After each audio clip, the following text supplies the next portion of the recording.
Working until you die probably won't happen because you didn't save enough. It'll happen because your retirement plan failed you. Because here's the part nobody talks about. You can do everything right. Save consistently. Invest early. Max out your retirement accounts. Hit your retirement number. Check every box. And still end up working because you have no other choice. So here's the question that should actually bother you. How does someone who does everything right end up in the exact same boat as someone who did everything wrong? Well, the truth is, retirement isn't lost only by the people who never save. Sometimes it's lost by the people who thought they did everything right. The biggest threats aren't the obvious ones. They're the ones you never see coming. Today, I'm exposing the 3 hidden traps that quietly steal people's ability to retire, even when they do everything right. The first trap doesn't feel like a trap. It feels like success. That's what makes it dangerous. Because every raise, every promotion, every upgrade feels like proof you're finally getting ahead. But what if every step forward was quietly making retirement harder? That sounds backwards, right? Because we've been taught the formula our entire lives. Make more money, save more money, invest more money. Eventually, you'll be free. But there's one part of the equation most people never consider. More income only creates freedom if the amount of money you need doesn't rise with it. Because for millions of people, their income increases, their lifestyle increases, and without realizing it, their retirement needs increase. Not because they made bad decisions, because they made normal ones. The nicer home, the newer car, the better vacations, the upgrades that make life feel easier. None of these decisions feel irresponsible. They feel earned. And that's exactly why this trap is so difficult to recognize. The decisions that hurt retirement rarely feel like mistakes while they're happening. They feel like rewards. But every raise comes with a choice. That extra money can improve your life today, or it can buy your freedom tomorrow. And most people never even realize they're choosing, because the first option is visible. You can see the bigger house. You can drive the nicer car. You can experience the vacation. The second option is invisible. It's the freedom that money creates years later. And once that opportunity's gone, you can't go back and buy the time.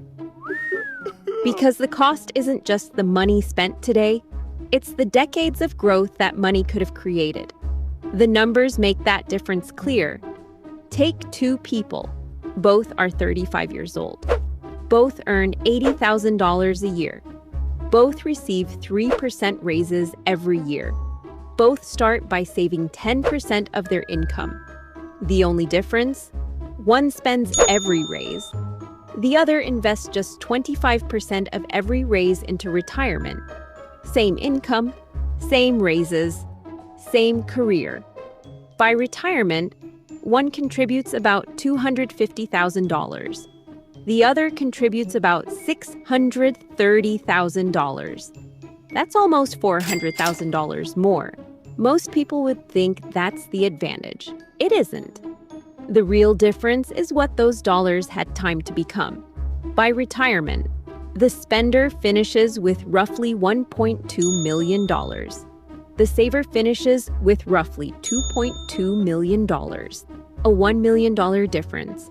Not because one person earned more, not because one person had access to some secret strategy, because one person captured the growth their raises created. That's how retirement gets lost. Not through one dramatic decision, through thousands of small decisions that feel completely reasonable at the time. And then something happens that most people never see coming. The more expensive your life becomes, the fewer choices you have. The truth is, people talk about golden handcuffs, the bonus, the stock plan, the thing that locks you to a job. Fidelity looked at more than 25,000 workers and found 61% said their stock plan makes them more likely to stay. But the biggest handcuffs aren't always created by a company. Sometimes they're created by the life you built. Because your expenses don't disappear when your paycheck does. The mortgage remains, the car payment remains, the insurance remains, the commitments remain. And suddenly, the question isn't, do you want to keep working? It's, can you afford not to? That's when choices start disappearing. A lower-paying job becomes difficult, a career change becomes risky, and retirement becomes something you hope for instead of something you plan for. Retirement isn't just about reaching a number, it's about creating a life that number can actually support. The math makes this clear. The median retiree household spends about $5,119 every month. That's $61,428 a year. Now, compare that to the average 65-year-old receiving Social Security, about $1,607 a month, just $19,284 a year. That's a gap of more than $42,000 every single year, and that money has to come from somewhere. Using the 4% rule, covering that difference would require well over $1 million invested just to maintain a modest middle-class lifestyle. And that's the average. For households with higher expenses, the number becomes even larger. Millionaire retirees, households with $1 million or more, typically spend between $70,000 and $120,000 every year in retirement. That's why the question most people ask is the wrong one. They ask, how much money do I need to retire? When the real question is, how much does my life actually cost to run? Because retirement isn't determined by how much money you have. It's determined by how much money your life needs. You can have $2 million invested, but if your life requires $200,000 every year, that money isn't creating freedom, it's maintaining your obligations. And that's the first trap. But the second one is even more dangerous, because this one doesn't slowly move the finish line. It can erase years of progress overnight. So the first trap moves slowly. It creeps up on you over decades. You don't see it happening because it feels like success. But the second trap, it's different. This one doesn't move slowly. It can erase years of progress overnight. And it's the one almost nobody sees coming. Because when people plan for retirement, they plan for growth. They plan for the market going up. They plan for their income increasing. They plan for saving consistently year after year. But they don't plan for the moment when everything gets interrupted. They assume they'll always be healthy. They assume their income will continue. They assume nothing major will happen, but life doesn't move in a straight line. And that's the danger. The people who fall behind in retirement aren't always the people who failed to save. Sometimes they're the people who are doing everything right until something forced them to stop. A job loss, a health crisis, a family emergency, an unexpected expense, something that changes the direction of their money. Because the biggest threat to your retirement isn't always what you spend. Sometimes it's what you are forced to spend.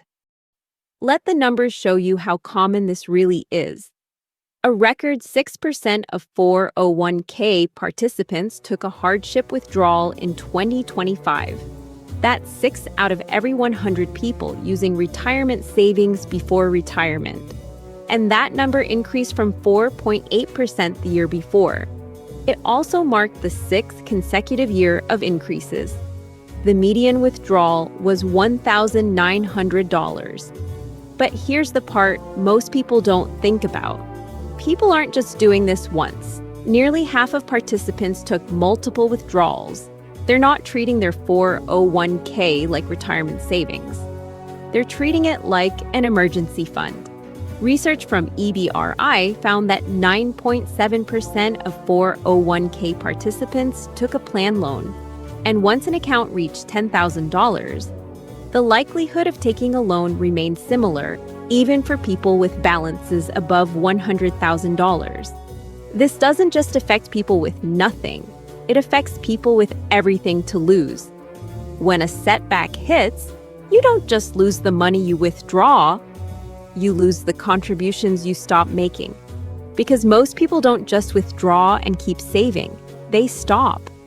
They're not just losing one withdrawal, they're losing years of progress, and sometimes they never fully catch back up. Let's look at what that actually means. You're 45 years old. You've spent 20 years saving for retirement. Then one major emergency happens.